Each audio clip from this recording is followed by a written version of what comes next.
I hope you're ready for some of the bigger titles of the year. Hi folks, it's Falcon, and today on gameranx, 10 games you need to play in September 2018. Number 10 is V-Rally 4, a game that brings the series back. It debuted way back in the PlayStation era. The first time around, EA published it in the US and called it Need for Speed V-Rally, because rally racing actually wasn't that popular in the US at the time. And it had 2 sequels, the last of which happened in 2002. V-Rally was a game that appeared on a few platforms, including the machine that was too good for this earth, the Dreamcast, and it's been a while since I've even thought about these games. Let me just say that V-Rally 4's footage doesn't look like a throwback, but instead an incredibly good-looking rally game that, despite the fact we've actually seen some interest in these types of games recently, still isn't a crowded market. So honestly, I'm pretty excited for this. There needs to be more games like this. V-Rally 4 is coming to PS4 and Xbox One September 7th and PC on the 25th. Number 9 is Dragon Quest XI Echoes of an Elusive Age, which is one cool looking Dragon Quest, might I add. It's kind of a mix of a couple of different styles of art that manages not to look like a mix of a couple of different styles of art, and that's kind of how you can explain most of the game. Not necessarily by its graphics, but you get this huge world that you're able to explore and engage in traditional battles, which are fairly simple looking, but for me that's kind of a pro as opposed to a con. And if it plays the way it looks, which is a really great visual concoction of sort of new and old, cartoon and real, fantasy and anime, I have heard a little bit about it being maybe a little bit too traditional, and that it doesn't really advance the genre in any way in the way Octopath Traveler does, but I almost wonder if that really matters. Of course, we'll have to play it before we know, and on PC and PS4 we'll get the chance to pretty soon. Dragon Quest XI Echoes of an Elusive Age is coming on September 4th. Number 8 is Insurgency Sandstorm. The previous Insurgency was an indie game that ended up breaking out to be quite a hit. Sandstorm is a continuation of the concepts. It's a tactical FPS, focused mainly on close quarters type gameplay. It does have multiplayer. It is oriented more around objectives and co-op, but there is small scale head-to-head. And in either mode, single or multiplayer, a lot of it focuses around ammunition management and the kind of close quarters gameplay it brings to the table. It does look quite good, keeping in mind its indie roots, and it is coming to PC on September 18th. Probably going to be 2019 before we see it on consoles, but it looks like good stuff. Number 7 is NBA 2K19 20th Anniversary Edition. I remember way back when the NBA 2K franchise launched, and so do the developers, because they've made a specific version to celebrate 20 years of quote-unquote redefining what sports gaming can be. They call their game best in class in graphics and gameplay, and I'm inclined to agree. This is really a franchise that has taken its time, developed very well, and looks absolutely amazing at this point. Now, depending on your taste, there's a lot of modes for you to play with. I personally just like playing basketball games on basketball games, but for those who do like the campaigns, these sort of hero stories that you play through, they've got a relatively compelling looking one for this game. But again, I'm basically here because it is a great series. NBA 2K19 always implements good gameplay mechanical updates, and although usually they're iterative, at this point they've proven that they do a good job with it, at least in my opinion. NBA 2K19 20th Anniversary Edition is coming to PS4, PC, Xbox One, and Switch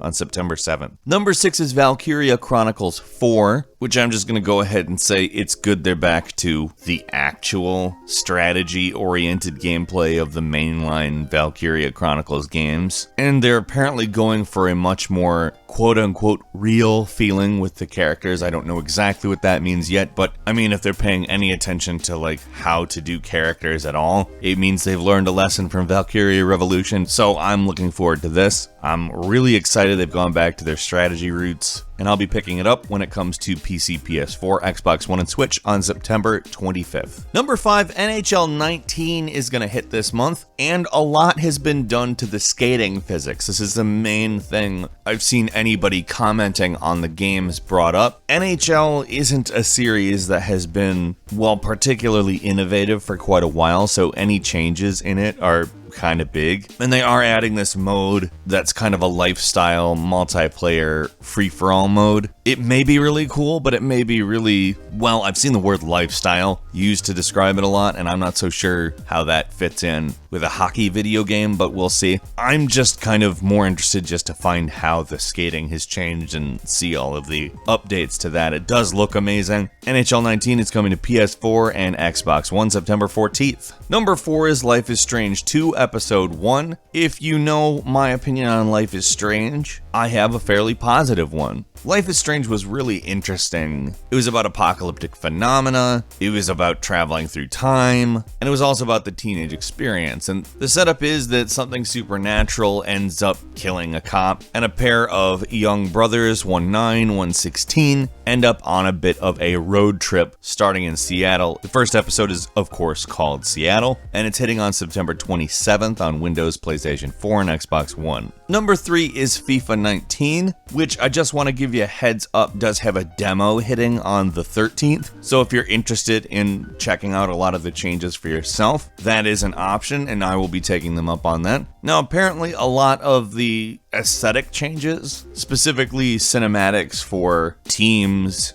fans, and even when you transfer a player. On top of that, the licensing has been greatly expanded. There are new stadiums, there's 3 different playable characters for the journey, and it overall looks like a good addition and a good development for FIFA. FIFA 19 is coming to PC, PS4, and Xbox One on the 28th. Again, demo coming the 13th. Check it out. Number 2 is Shadow of the Tomb Raider, which, let's just go ahead and say this, the new Tomb Raider reboot has gone well. Apparently they've done a lot with the theme of descent, sort of a metaphorical downturn, but also perhaps an embracing of the game in some of the maybe less savory ideas that it depends on. I don't know, it's sounding a little bit more brutal to me, which I like, and I've really enjoyed the rebooted Tomb Raider series so far, so I'm pretty much here no matter what. Shadow of the Tomb Raider is coming to PC, PS4, and Xbox One on September 14th. And finally, number 1 is Spider-Man. Of course it's Spider-Man. Spider-Man has been one of the coolest looking games since they've announced it. Just seeing all of the actually well done looking web slinging, but moreover, all of the combat we've seen leading up to it is just something that makes this game look special. Insomniac Games' experience with Sunset Overdrive definitely shows, and there's not a lot to say about this game that you can't just infer from the visuals or go back to the gameplay video that Jake did. There's a lot to look forward to, and I'm really looking forward to it. Spider-Man is coming to the PS4 on September 7th, and I'm there. I'm just totally sold on this game. Couple of bonus games for you, including Zone of the Enders, the second runner Mars, which is coming to PC, PS4, and PSVR. It is a remaster of the original title for the PlayStation 2, and that game was great. It's a giant robot fighting game, but not quite exactly that. It's tough to describe, but this is something that honestly should have been out a long time ago for some platform that's new, because it's a phenomenal game. It's hitting on September 4th. Check it out. NBA Live 19 is coming to PS4 and Xbox One. NBA Live is another long-running series that they've done iterative improvements to. I have some hopes for this one, but I will say it's probably more iterative in improvement. That's not so bad if you enjoy the series, and I think that people, of course, will on September 7th. Another one to look out for is Dragon Ball FighterZ, which is exactly what it sounds like. A phenomenal game that we've already played on other platforms is coming to the Switch on September 28th. And Boundless, a massively multiplayer, voxel-based MMO that in some ways is going to call up No Man's Sky in your head, but that's not the only thing it draws on. In early access, I think that rightfully people have made the comparison that there's a lot of Minecraft in the formula, and not just like base building like Minecraft stuff. The fact that it's an MMO kind of is what really works well, and the final version is coming to PC and PS4 on September 11th. What are you looking forward to most this month? Leave us a comment, let us know, and if you like this video, please click like. If you're not subscribed, now's a great time to do so. We upload brand new videos every day of the week, and the best way to see them first is, of course, a subscription. As always, I thank you very much for watching this video. I'm Falcon. You can follow me on Twitter at Falcon the Hero. We'll see you next time, right here on GameRanx.